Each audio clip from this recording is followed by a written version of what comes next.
तुमचं नुसती इंजिनच आहे. म्हणजे जुन्या इतिहासामध्ये जर गेलं तर आता metro, mono, electric vehicles, electric सगळ्या रेल्वे या आलेल्या आहेत.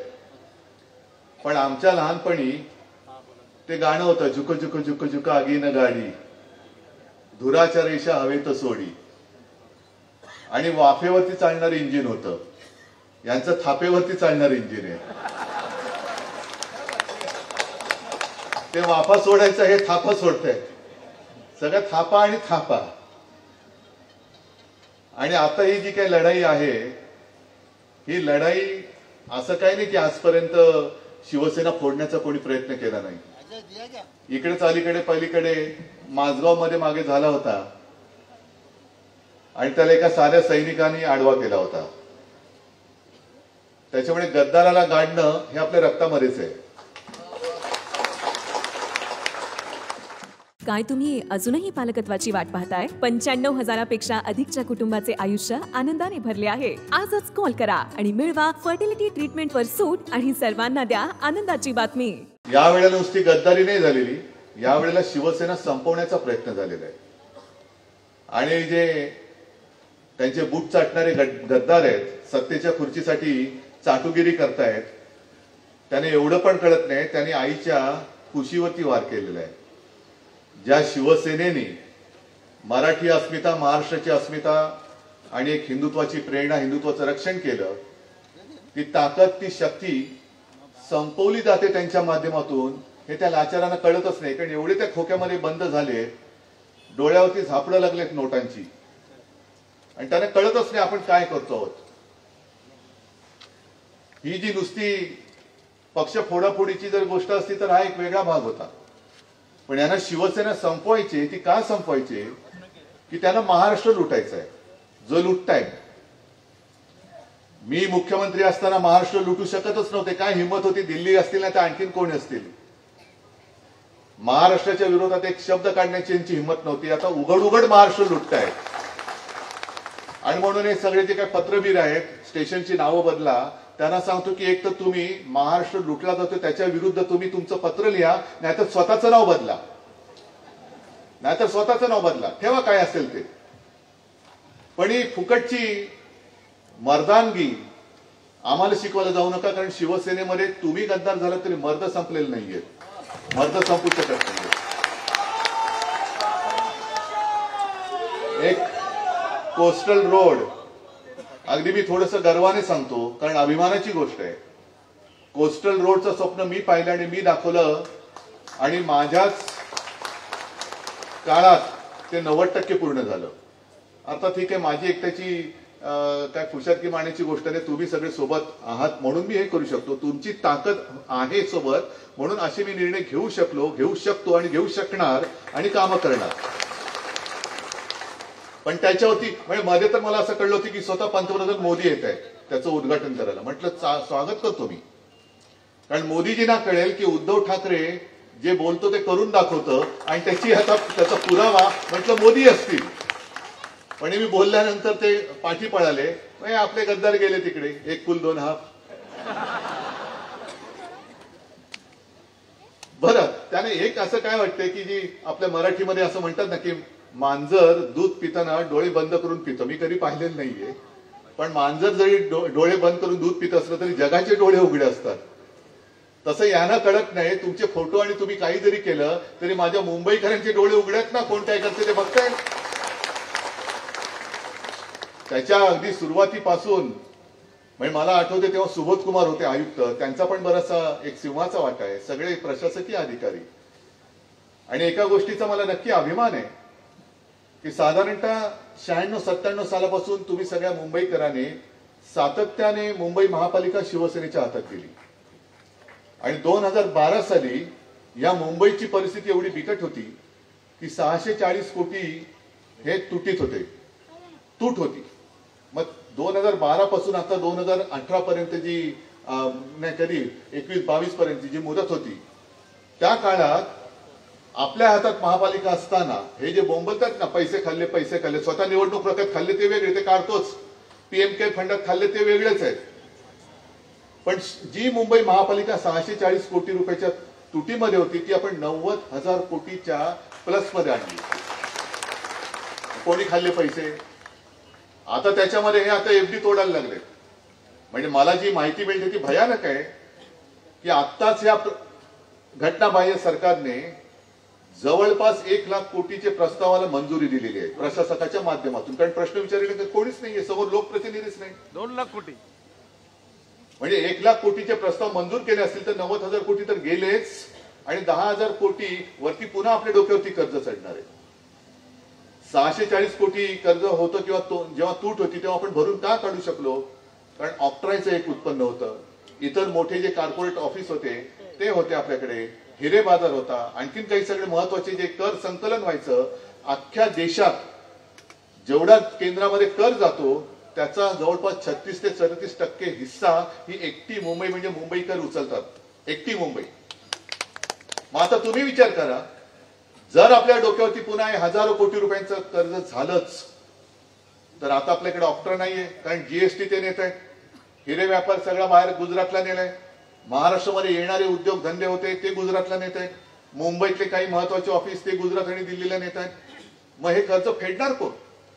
म्हणजे ह्यांचा जो एक डाव आहे की कोणाकडे पैसा ठेवायचा नाही, तुम्हाला जे काय लागेल रोज तुम्ही माझ्याकडे भीक मागायला आलंच पाहिजे. अरे आग्र्यामध्ये जाऊन औरंगजेबासमोर न झुकणारा महाराष्ट्र तुमच्या समोर झुकेल असं तुम्हाला वाटतं? आणि हे सगळं जे खपवत आहे, आता ठीक आहे निवडणूक आयोगाने आज आचारसंहिता जाहीर केली, निवडणुकांच्या तारखा जाहीर केल्यात. आता तारखा जाहीर केल्यानंतर मला आता मी उद्यापासून बघतोय की निवडणूक आयुक्त, ज्याला मी धोंड्या म्हणतो, कारण त्याने आपलं नाव कारण नसताना चोराच्या हातात दिलं. हा अधिकार त्यांचा नाहीच आहे आणि तो नाव बदलण्याचा अधिकार मी निवडणूक आयुक्ताचा मानूच शकत नाही, मानणारच नाही. तो अधिकार केवळ का आणि केवळ आमचाच आहे. मी त्यांना का नाव ठेवले? कारण आमचं नाव बदलण्याचा जसं तुम्हाला अधिकार नाही तसं तुमचं नाव बदलण्याचा आम्हालाही अधिकार नाहीये. पण कायद्यासमोर सगळे सारखे असतील तर आता उद्यापासून ज्या पेपरमध्ये सरकारच्या जाहिराती येतात त्या बंद झाल्या पाहिजेत. कारण त्याच्यावरती घटनाबाह्य मुख्यमंत्री आणि सगळ्यांचे फोटो येत आहेत आणि पंतप्रधानांचे फोटो येत आहेत. जर तुम्ही त्या जाहिराती तशाच चालू ठेवणार असाल तर तो प्रत्येकाचा खर्च त्यांच्या खात्यामध्ये जमा केला पाहिजे. आणि जसं शिवसेना प्रमुख म्हणायचे की लोकशाही खरी जर आपल्या देशात राबवायची असेल तर लोकसभेची निवडणूक जाहीर झाल्यानंतर पंतप्रधानांनी पंतप्रधान पदाचा राजीनामा दिला पाहिजे. आणि जशा आम्ही सगळे पक्षाचे नेते फिरतो तसं त्यांनी फिरलं पाहिजे. तुम्ही सगळे Z+, मोठमोठी विमानं, त्याचा खर्च माझ्या सरकारच्या तिजोरीत होणार, माझ्या करदात्याच्या पैशातून होणार. सगळा लवाजमा तुमच्या आसपास फिरणार, सगळे बॉम्ब शोधक सगळे ती वाहनं फिरणार, बॉम्ब स्क्वॉड. आणि सगळ्यात महत्वाचा मुद्दा म्हणजे एखादी व्यक्ती पंतप्रधान असते ती देशाची असते, पक्षाची नसते. देशाचा पंतप्रधान कोणत्याही पक्षाचा प्रचार करता त्यांनी कामा नये. आणि जर मोदीजी भाजपचा प्रचार करणार असतील तर त्यांनी शिवसेनेचा, कम्युनिस्टांचा, सगळ्यांचाच प्रचार त्यांनी केला पाहिजे. तर आम्ही मानू मेरा परिवार, तर आम्ही मानू की आम्ही मोदी परिवार. पण निवडणूक आल्यानंतर सबका साथ आणि निवडून आल्यानंतर सबको लाथ आणि दोस्तों का विकास, याला मोदी परिवार जर परिवार म्हणत असतील तर तो परिवार नाही. मोदीजी तुमच्या परिवारात फक्त तुमची आणि तुमची खुर्ची आणि तुम्ही फक्त दोघंच आहात, दुसरा परिवार तिसरा कोणीच नाहीये. आमच्याकडे खुर्च्या आहेत पण ते सगळे भरलेले आहेत. आणि हा माझा परिवार आहे, हे माझं कुटुंब आहे.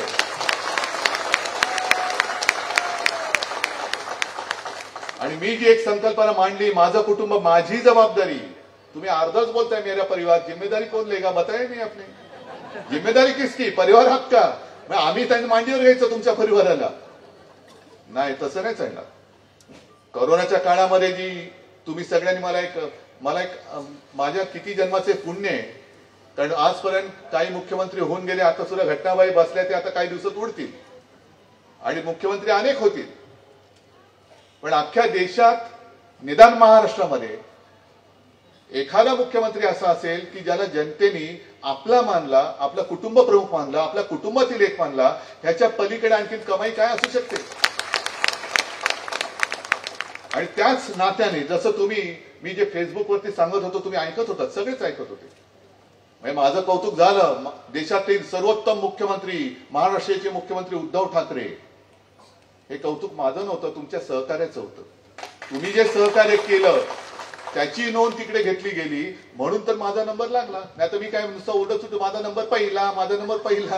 अरे तसं नाहीये, पहिला नंबर माझा नाहीये, पहिला नंबर तुमचा आहे, माझ्या महाराष्ट्राचा पहिला नंबर आहे. जर मी जे सांगत होतो तोंडाला मास्क लावा, तुम्ही नसता लावला, काय झालं असतं? लॉकडाऊन, वर्क फ्रॉम होम, तुम्ही घराबाहेर पडू नका, पडला असतात आणि फिरला असतात, काय झालं असतं? ज्या आरोग्य सेवा सुविधा आपण वाढवल्या, म्हणजे ह्या गोष्टी ते विसरायला लावतायत, म्हणून थोडं तुमच्या कानावरती असणं गरजेचं आहे. मला एका गोष्टीचा अभिमान म्हणण्यापेक्षा समाधान आहे की चीनने पहिलं फील्ड हॉस्पिटल 15 दिवसात उभारलं आणि आपल्या मुंबईने, महाराष्ट्राने पहिलं फील्ड हॉस्पिटल आणि देशातलं पहिलं फील्ड हॉस्पिटल 17 दिवसात उभारलं. ज्या चाचण्या कस्तुरबामध्ये व्हायची, कस्तुरबामध्ये केंद्र होतं आणि नागपूरला दुसरं, पुण्याला आणि नागपूरला एक होतं, ते जवळपास 600-650च्या वरती आपण टेस्ट लॅब सुरू केल्या. हे असं खूप काम केलं. आणि आता मला जे कळलंय की आता निवडणुकीच्या कामाला मुंबई महापालिकेतले आरोग्य कर्मचारी यांनी लावले. म्हणजे माणसं मेली तरी चालतील पण आम्ही निवडून आलो पाहिजे. हा कुठला परिवार? जर परिवार तुम्ही मानत असाल तर ज्याचं काम त्याला करू द्या ना. शिक्षकांना निवडणुकीचं काम, मग शिकवणार कोण? परीक्षा आले. आरोग्य कर्मचारी निवडणुकीच्या कामावर आतमध्ये रुग्णातील त्यांना काय करणार?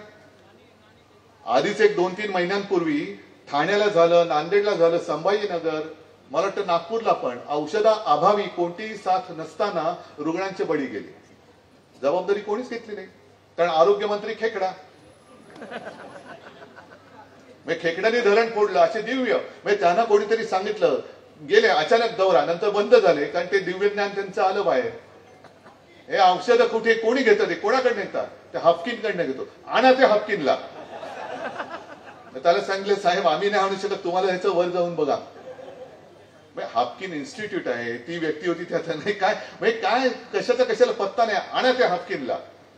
असे सगळे दिव्य प्राणी. आणि अनाडीला तरी बिचारा साधा असतो. हे गद्दार आहे, हे गद्दार आहे. आणि मगाशी मी जे सांगत होतो की ज्याप्रमाणे त्या करोनाच्या काळात मी एका पोट तिडकीने तुम्हाला सांगत होतो, तळमळीने सांगत होतो, कळवळून सांगत होतो की अरे बाबांनो ह्या गोष्टी करा, ह्या करू नका. तसंच आज तुम्हाला सांगतोय, पुन्हा एकदा आपल्याला अरविंद सावंतला निवडून द्यायलाच लागेल, द्यावंच लागेल.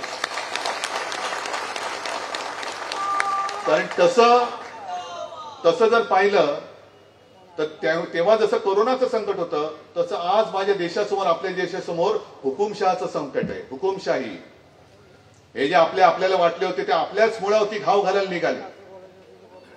त्यांनी जी काय बोंबाबोंब केली की शिवसेनेने जनादेशाचा अनादर केला. म्हणजे काय तर 19 साली तुम्ही म्हणे मोदींचा फोटो लावून निवडून आला. आम्ही जसा मोदींचा लावला होता नाईलाज म्हणून, तुम्ही तेव्हा तर शिवसेना प्रमुखांचा लावलाच होता, पण आता तुम्हाला कळले मोदींचा फोटो महाराष्ट्रात तुम्हाला मत मिळवून देऊ शकत नाही, म्हणून तुम्ही शिवसेना प्रमुखांचा फोटो चोरून लावतात. बरं, आम्ही अनादर केला असं जर तुमचं म्हणणं असेल, म्हणजे एक जे हाफ आहेत त्यांचं काय मगाशी नाव घेतलं तुम्ही, थोडक्यात तुम्हाला कळलं. तर त्यांना मला विचारायचंय की मग अजित पवार यांनी काय मोदींचा फोटो लावून निवडणुका जिंकल्या होत्या? अशोक चव्हाण काय मोदींचा फोटो लावून निवडून आले होते? हे तुम्ही जे काय करताय ना, म्हणून मगाशी अरविंद सावंतना मी काय सांगितलं की तुम्ही जसं तुमच्या खासदारकीच्या कार्याचा अहवाल प्रकाशित करता, अजय करतात, सगळेच नगरसेवकापासून खासदारापर्यंत जे जे शिवसेनेचे लोकप्रतिनिधी आहेत ते आपल्या कामाचा अहवाल जनतेसमोर म्हणजे तुमच्या समोर, मतदारांसमोर ठेवत असतात.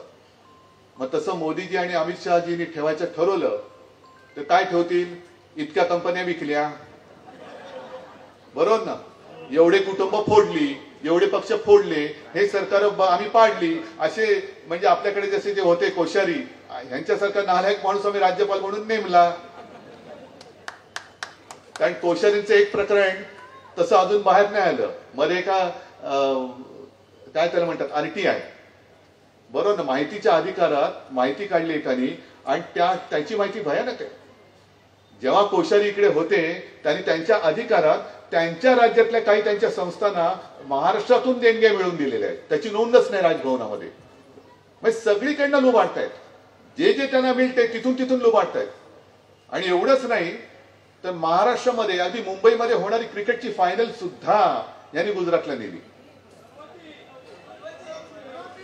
आणि अमित शहा जेव्हा घराणेशाहीचा आरोप आपल्यावरती करतात, मी तर सांगतो मी घराणेशाही म्हणजे घराण्याची परंपरा, घराण्याचा वारसा वसा घेऊन मी पुढे चाललेलो आहे आणि मला माझ्या आई वडिलांचा अभिमान आहे.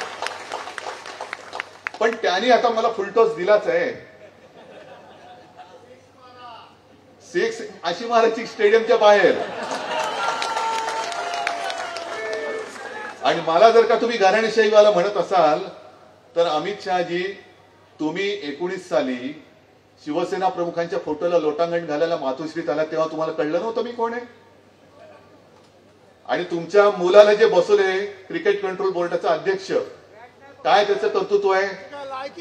त्याला 6 तर सोडा, बॅट उलटी धरायची का सुलटी ते त्याला नाही कळत. म्हणजे त्याला फक्त कदाचित मोजायची सवय असल्यामुळे रन्स मोजायचं, स्कोर ठेवायचं काम करू शकत असेल, पण तिकडे सुद्धा गडबड करेल. दुसऱ्याचे विकेट काही म्हणजे बॉल न टाकता आउट देऊन टाकतील, बॅट हातात धरली आउट. कारण यांचं सगळं सेन्स आहे. म्हणजे मला तर आता अशी भीती वाटायला लागलेली आहे. पण अर्थात तुम्ही सगळे जागे आहात म्हटल्यानंतर भीती खरी ठरूच शकत नाही. दुर्दैवाने यांचं सरकार परत आलं तर आजच मी एक पेपरमध्ये बातमी वाचली की रशियामध्ये निवडणुका सुरू आहेत. वाचले तुमच्यापैकी कोणी? आणि अशा विभागात सुरू आहेत की रशियाने बळजबरीने घेतलेला तो भाग आहे. याच्यामध्ये गंभीर बाब काय तर पुतीनच्या विरोधात कोणी उमेदवारच नाहीये. म्हणजे पुतीन आताच जिंकले, पण निवडणूक घेतली की नाही? घेतली. विरोधात कोणीच नाही, कारण विरोधक एकतर मारून टाकले किंवा तुरुंगात टाकले. कोणाची हिंमत आहे समोर उभी राहायची? विरोधक समोर नाहीये आणि मी निवडणूक लढवतोय. बिनविरोध जरी निवडून आले तरी फरक काय पडतोय? आणि हाच धोका आहे. 1 नेशन 1 इलेक्शन. आणि जो पूर्वीचा त्यांचा अजेंडा होता, 1 निशाण 1 विधान 1 प्रधान. नड्डा बोलले, यांचे दुसरे जे इथले प्रदेशाध्यक्ष खुडखुळे ना, त्यांचं काय नाव? खुडखुळे, ते पण बोलले की इतर पक्ष संपवून टाका. हा त्यांचा डाव आहे. आणि त्या संपवून टाकण्याच्या त्यांच्या या डावामध्ये, नीच डावामध्ये तुम्ही सगळे सहभागी होणार. आणि मग पुढच्या पिढ्या ज्या आहेत ते आपला काय म्हणून उल्लेख ते करतील? देशभक्त म्हणून करतील तर देशद्रोही म्हणून, की अरे मी काय करू, स्वातंत्र्य मिळालं होतं पण आमच्याच आई वडिलांनी आणि आमच्याच पूर्वजांनी या हरामखोर हुकुमशाला पुन्हा आमच्या पिढ्यांवरती लादला, म्हणून आमचं जीणं हे हुकुमशाहीमध्ये जगावं लागतंय आम्हाला. तर हे पाप आपल्याकडनं होता कामा नये. तुम्ही आता 20 तारखेला आपलं मतदान आहे, कदाचित मध्ये गावी जाऊन याल. एक तर माझं म्हणणं आहे की आता पहिलं पवित्र काम हे करा, आणि जर गावी जाऊन आलात तर जायचं आणि पटकन यायचं. आणि जिथे ज्या गावात जाल तिकडे सुद्धा जे मी तुम्हाला सांगतोय हे तिकडे सांगून या, तिकडे सुद्धा ह्याची बीज रोवून या, की उद्याच्या निवडणुकीनंतर आपल्या देशभक्तीचं पीक या गद्दारांना आणि हुकुमशाला ते दिसलं पाहिजे.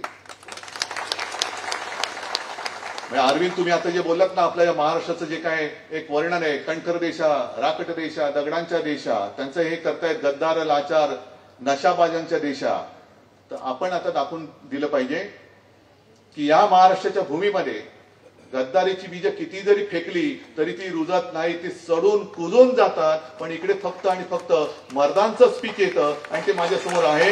या पिकालाच मी पुढच्या विजयाचे शिल्पकार ठरवण्यासाठी जबाबदारी देतोय आणि तूर्त आपली रजा घेतो. जय हिंद, जय महाराष्ट्र.